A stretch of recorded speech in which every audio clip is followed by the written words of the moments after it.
লঙ্কা গুঁড়ো, কিছুটা একটু ঝাল দেওয়া।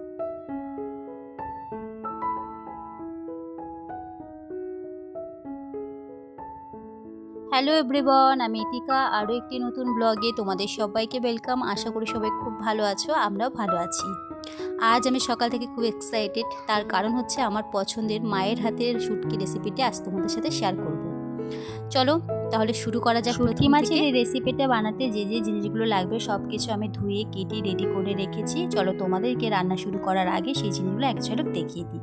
লাগবে হচ্ছে গিয়ে শিম, টমেটো, বেগুন আর অবশ্যই শুটকি মাছ তো লাগবে। তার জন্য এখানে আমি নিয়ে নিয়েছি আমুদি শুটকি, যেটা কি রান্নার বেশ কিছুক্ষণ আগে গরম জলে আমি ভিজিয়ে রেখেছি যাতে ভালোভাবে নরম হয়ে যায়। এরপর লাগবে পেঁয়াজ কুচি, রসুন, কাঁচা লঙ্কা, ধনে পাতা আর কিছু গুঁড়ো মশলা লাগবে, যেগুলো আমি রান্না করতে করতে দেওয়ার সময় তোমাদেরকে শেয়ার করে দেবো। প্রথমে কড়াইটাকে গরম করে দিয়ে দিলাম বেশ কিছুটা সর্ষের তেল, আর এই রান্নাটা পুরোপুরি সর্ষের তেলেই হবে। আজকে তোমাদের সাথে যে রেসিপিটা আমি শেয়ার করছি, এই রেসিপির জন্য যে কোনো ধরনের ফ্যাসা মাছের শুটকি হলে বেশি ভালো হয়। আমার কাছে ফ্যাসা মাছ বলতে আমুদি শুটকিটা রয়েছে, আমি সেটা দিয়েই বানাচ্ছি। আর এই আমুদি মাছের শুটকিটা কিন্তু আমাদের বাড়িতেই বানানো হয়েছে, তাই রান্না করার আগে খুব একটা বাছাবাছি ঝামেলা আমাকে করতে হয়নি। রান্না করার বেশ কিছুক্ষণ আগে গরম জল করে মাছটাকে আমি জলের মধ্যে ভিজিয়ে রেখেছিলাম যাতে মাছটা ভালোভাবে নরম হয়ে যায়। এরপর আর কি মাছটাকে হাত দিয়ে চিপে চিপে ভালো করে জলটা ঝরিয়ে নিয়েছি। আর এখন হচ্ছে গিয়ে সর্ষের তেলে নুন হলুদ ছাড়াই মাছটাকে ভেজে নেব। মাছটাকে খুব বেশি ভাজবো না, মাছের দু পিঠ আর কি হালকা হালকা করে ভেজে তুলে নিলেই হবে।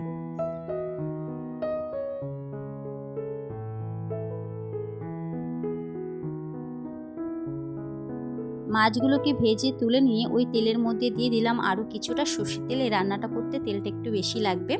তেলটা গরম হয়ে যাওয়ার পরে ফোড়নের জন্য এখানে আমি দিয়ে দিচ্ছি তেজপাতা আর জিরে।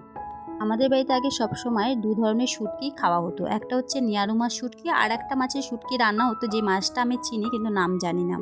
আর এই দুই মাছেরই শুটকি কিন্তু সবসময়ের জন্য বেগুন আলু দিয়ে রান্না করা হতো। তবে এই ধরনের রান্না আগে আমাদের বাড়িতে কখনো হতো না, বিশেষ করে ফ্যাসা মাছটা আমরা কেউই পছন্দ করতাম না। তো এই রান্নাটা আমার মা, আমার এক মায়ের থেকে শিখে, আর তারপর থেকে আমাদের বাড়িতে রান্নাটা হয়, আর এখন আমাদের প্রত্যেকেরই খুব ভালো লাগে।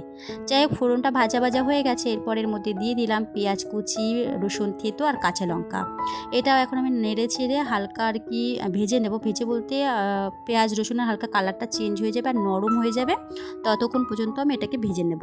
আর তোমাদেরকে খুব অল্প সময়ের মধ্যে আমি রেসিপিটা শেয়ার করার চেষ্টা করছি। তো পেঁয়াজ রসুন কাঁচা লঙ্কা আমার কিন্তু ভাজা হয়ে গেছে। এখন এর মধ্যে আমি দিয়ে দিচ্ছি বেগুন কুচি, শিম কুচি, টমেটো কুচি। সবজিগুলো কড়াইতে দিয়ে এরপর ভালো করে নাড়িয়ে চাড়িয়ে সব কিছু একসাথে মিশিয়ে নিলাম। এরপরে একে একে মশলাগুলোকে অ্যাড করব। মশলা বলতে এখানে আমি দিচ্ছি পরিমাণ মতো নুন, হলুদ গুঁড়ো, লঙ্কা গুঁড়ো আর সব শেষে দেবো হচ্ছে জিরে গুঁড়ো। ব্যাস এটুকুই মশলা, আমার আর কোনো মশলাই লাগবে না।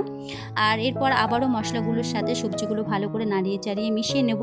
মশলাগুলো দিয়ে নাড়িয়ে চাড়িয়ে পুরো সবজির সাথে মশলাগুলো ভালো করে মিশিয়ে নিচ্ছি। আর এই পুরো রান্নার সময় কিন্তু গ্যাসের ফ্লেম মিডিয়াম টু লো করে রেখেছি। আর এখন তেমন কোনো কাজ নেই, মানে কাজ নেই বলতে হচ্ছে কি পুরো রান্নাটা ঢেকে ঢেকেই করব, মানে ঢাকনা দিয়ে কিছুক্ষণ পরপর ঢাকনাটা খুলে নেড়ে চেড়ে দিলেই হবে। আর যেহেতু এই রান্নাটা একটু মাখা মাখা হবে, তাই এটা খেয়াল রাখতে হবে যেন খুব বেশি ভাজা ভাজা না হয়ে যায়। আর তোমরা যে যেরকম ঝাল খাও সেই ঝালের থেকে কিন্তু এখানে ঝালের পরিমাণটা একটু বেশি দেবে। এখানে আমি দু ধরনের লঙ্কা ইউজ করেছি, কাঁচা লঙ্কা আর লঙ্কার গুঁড়ো।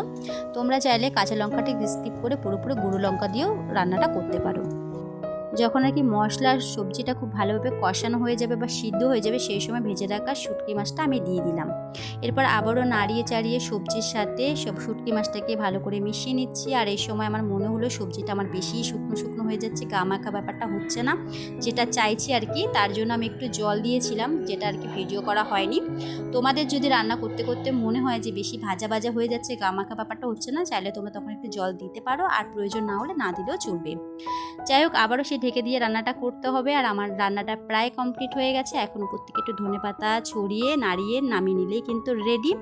শুটকি মাছের এই রেসিপিটা প্রথমবার আমি রান্না করেছি, আর রান্না করার পরে কালারটা কেমন এসেছে সেটা তোমরা দেখতেই পাচ্ছ, আর স্মেলটা তো খুব দারুণ এসেছিলো।